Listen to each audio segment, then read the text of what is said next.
Hello guys, welcome back and welcome to the last video of the If series. This has been a fun one. I hope you guys really enjoyed and that you're implementing the videos as you watch them.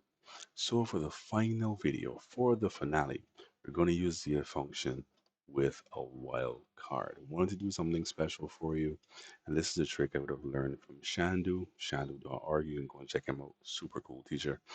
So thank you, Shandu, for this one. Big shout outs. And I want to show you guys today how to use a wildcard with the if function. Here's the scenario.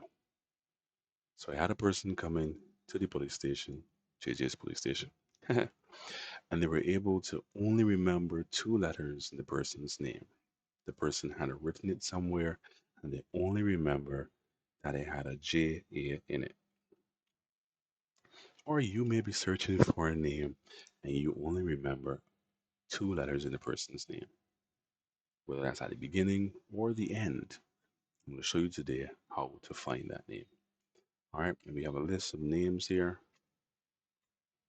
And if you had more, depends on the size of your data set, it would be really, really tedious to go through that entire list. So how do we fix that? Equals if. Right here, we're going to use our count ifs function because our count ifs function understands well characters. So we're going to say we're going to search over here. And for our criteria one, we're going to look and see, put our wildcard here, and use our ampersand. We're going to check for the letters and we're going to lock that. And wildcard is going to go at the back as well.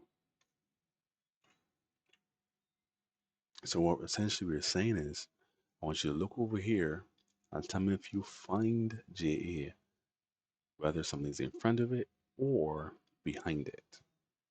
All right? Something could be in front and behind. Either way, I want you to count that instance.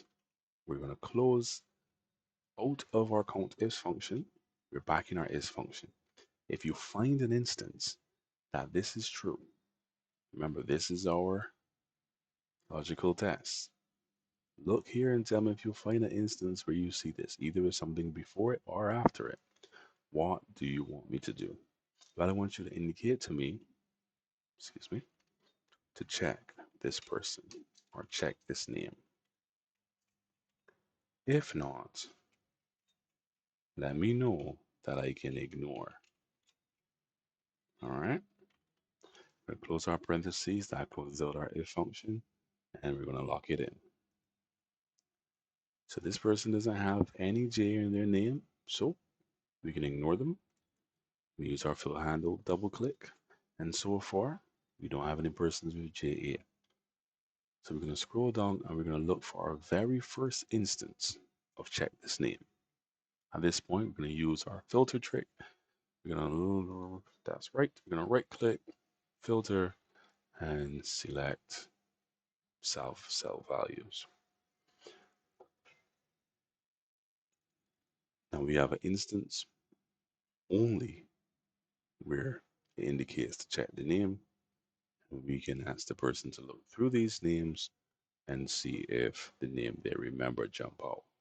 Or you can look through the list of names and see if you remember the name that you were trying to remember. All right, so let's clear that. It's really, really cool. Let's go with HA. I see quite a few right at the top. So now you can check that name. Got Harriet Simpson. You can check that name as well. It's a really, really cool way. And again, you only need but to right click, filter, filter by selected cell values. And the list that was super long still looks long, but not super because it has been filtered, which you can go through and you can check those names. And if you remember something else, of course, you can add to that.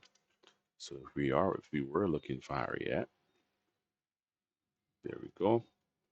Filter a little more, and we were able to find her.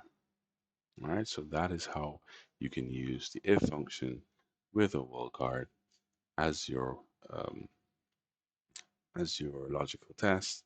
It's super, super cool. Practice it, use it in your databases. Thank you guys for viewing. It was the If series, and I'll see you guys in the next one.